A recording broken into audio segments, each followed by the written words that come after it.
కాకుండా మగవాడికి సమానంగా అర్హత కూడా కల్పించారు. ఇల్లు ఇస్తే మహిళ పేరు మీద, చేయూత ఇస్తే, ఆసరా ఇచ్చినా, అమ్మఒడి ఇచ్చినా, సున్నా వడ్డీ ఇచ్చినా, ఏది ఇచ్చినా మహిళ పేరు మీద ఇచ్చి మహిళని ఎలా గౌరవించారో మనం అందరం కూడా చూసాం. ఎందుకంటే ఒక మహిళ బాగుంటే ఆ ఇల్లు బాగుంటుంది. మహిళ చేతికి డబ్బు వెళ్తే అది సక్రమంగా ఆ కుటుంబం కోసం ఖర్చు చేస్తుంది అన్న నమ్మకంతో ఆయన ముందుకు వెళ్ళటం, అది నిజంగా 100% మన మహిళలు కూడా సద్వినియోగం చేసుకోవడం మనం కళ్ళారా చూసాం. అలాగే రాజకీయంగా చూస్తే 50% నామినేటెడ్ పోస్టులు మహిళలకు ఇవ్వటం జరిగింది. ఈరోజు ఎంతో మంది మహిళలు జడ్పీ చైర్మన్లుగా, మేయర్లుగా, మున్సిపల్ చైర్మన్లుగా, ఎంపీపీలుగా, జడ్పీటీసీలుగా ఇంతమంది బయటకు వచ్చి మహిళల కోసం పోరాడుతూ మహిళలకి రావాల్సిన అన్నీ కూడా జగనన్న ప్రభుత్వంలో ముఖ్యంగా అన్న ఇచ్చిన ప్రతి పథకాన్ని మహిళకి చేరవేసిన ఘనత మహిళకి దక్కిందంటే అది ఒక్క జగనన్న వల్లే. అలా ప్రతిదీ కూడా జగనన్న సహాయ సహకారాలతో మహిళలు తమ చుట్టూ ఉన్న మహిళల్ని ఏ విధంగా సాధికారత దిశగా నడిపించారో మనం కళ్ళారా చూసాం. అలాంటి మహిళలకి ఈరోజు తమకు ఒక సమస్య వచ్చినా, ప్రభుత్వం తమకు మోసం చేసినా ఎక్కడికి వెళ్ళి చెప్పుకోవాలి, ఏం చెప్పుకోవాలో కూడా తెలియని పరిస్థితికి భయభ్రాంతుల్ని గురి చేశారు. ఎవరైనా కూటమి ప్రభుత్వం చేసిన తప్పుల్ని, మోసాల్ని ఎత్తి చూపిస్తే ఇమీడియట్గా వాళ్ళ మీద ఫేక్ కేసులు పెట్టి ఏ విధంగా పోలీసు వ్యవస్థని ఉపయోగించుకొని మహిళల్ని జైల్లో పెట్టిస్తున్నారు, నాయకుల్ని జైల్లో పెట్టిస్తున్నారో మనం కళ్ళారా చూస్తున్నాం. అండ్ మహిళకి కావాల్సిన భద్రత కోసం జగన్మోహన్ రెడ్డి గారు ఎన్నో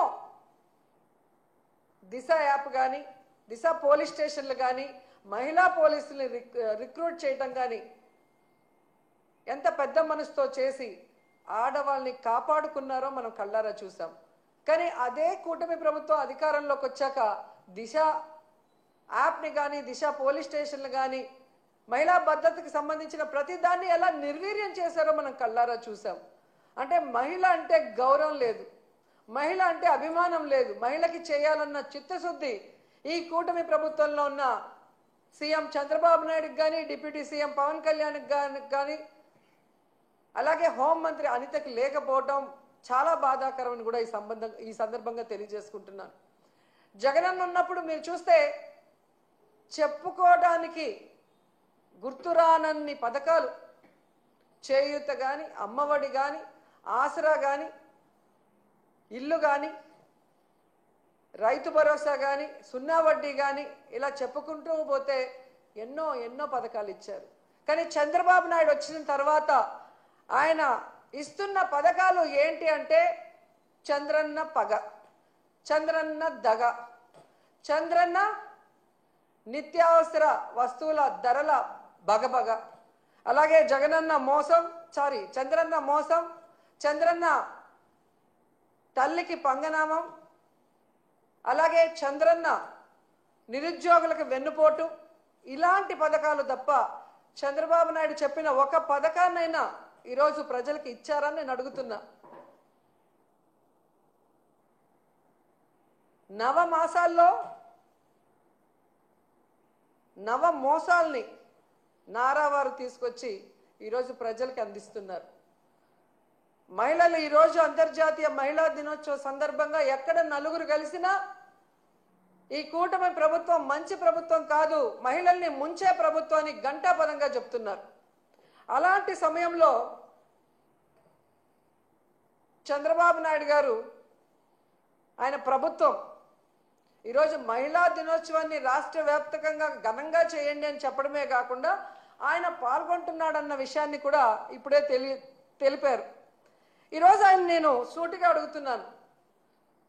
మొన్న ఏదో మీటింగ్లో ఆయన చెప్పాడు, డైరెక్ట్గా కానీ ఇండైరెక్ట్గా కానీ వైఎస్ఆర్సీపీ వాళ్ళకి ఏ పని చేయొద్దని. అయ్యా చంద్రబాబు, మీరు వైఎస్ఆర్సీపీ వాళ్ళకే కాదయ్యా, టీడీపీ, జనసేన, బీజేపీ ఎవరైతే మీకు ఓట్లేశారో మీ కూటమి ప్రభుత్వం మహిళలకు కూడా మీరు ఏం మంచి చేసింది లేదు, వాళ్ళని కూడా మీరు నట్టేట ముంచి మోసం చేశారు అన్న విషయాన్ని ఈరోజు వాళ్ళు గుసగుసలాడుకోవటం వినమని కూడా ఈ సందర్భంగా తెలియజేసుకుంటున్నాను. అండ్ ఈరోజు సిగ్గు లేకుండా ఈ కూటమి ప్రభుత్వం తెగ ప్రచారం చేసుకుంటుంది పచ్చ ఛానళ్లలో. కూటమి ప్రభుత్వం అంట మహిళా సాధికారత కోసం ఎంతో కృషి చేసిందంట. అసలు మహిళా దినోత్సవాన్ని జరుపుకునే అర్హత ఈ కూటమి ప్రభుత్వానికి ఉందని నేను అడుగుతున్నా. అసలు మహిళా సాధికారత కోసం మీరు ఏం చేశారో చెప్పండి. ఈరోజు రాష్ట్రంలో చూస్తే ప్రతి గంటకి 70 మంది, ప్రతి రోజుకి 70 మంది మహిళలు, వృద్ధులు, చిన్నపిల్లల మీద అఘాయిత్యాలు జరుగుతున్నాయి. గంటకి 3 మీద మీ పోలీస్ రికార్డ్సే చెప్తున్నాయి. ఇదేనా మహిళా సాధికారత?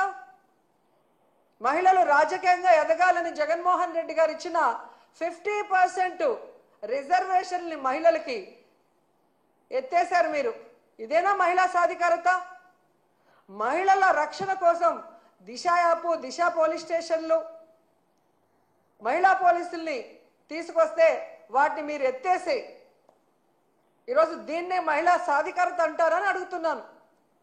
ఎంత సిగ్గుచేటంటే ఈరోజు 6 ఏళ్ల నుండి 60 ఏళ్ల వరకు అందరు మహిళల్ని మోసం చేశారు. ఇదేనా మహిళా సాధికారత? దాదాపుగా 50,000కు పైగా బెల్ట్ షాపులు పెట్టి ఈరోజు ఆడవాళ్ల పసుపు కుంకాలతో చెలగాటమాడుతున్నావు చంద్రబాబు నాయుడు. ఇదేనా మహిళా సాధికారత? అలాగే మీరు చూస్తే తల్లికి వందనం పథకం పెట్టి గత బడ్జెట్లోనూ ఈ బడ్జెట్లోనూ డబ్బులైతే కేటాయిస్తున్నారు, కానీ తల్లికి పంగనామాలు పెట్టడం తప్ప తల్లికి వందనం ఇవ్వని మీరు ఇదే మహిళా సాధికారత అని ప్రచారం చేసుకుంటున్నారా? ఎంత ఘోరం అంటే ఈరోజు ఎస్సీ, ఎస్టీ, బీసీ, మైనారిటీ వర్గాలకి చేయూతని జగనన్న ఇస్తుంటే దాన్ని కూడా ఆపేసి మీరిస్తానన్న 50 సంవత్సరాలకే పెన్షన్ని కూడా ఎగగొట్టడమేనా మహిళా సాధికారత అంటే?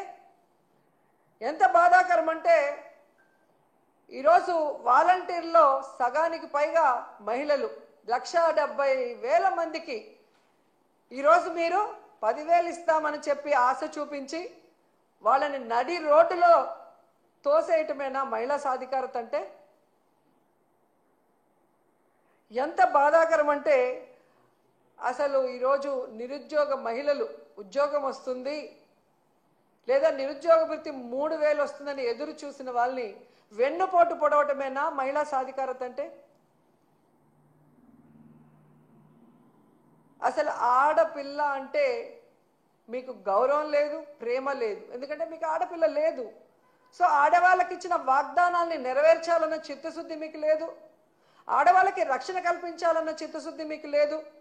ఆడవాళ్ళని అభివృద్ధిలోకి తీసుకురావాలన్న చిత్తశుద్ధి మీకు లేకపోవడం అనేది ఈ రాష్ట్రంలో ఉన్న మహిళలకి దురదృష్టంగా మారిందని కూడా ఈ సందర్భంగా తెలియజేసుకుంటున్నా.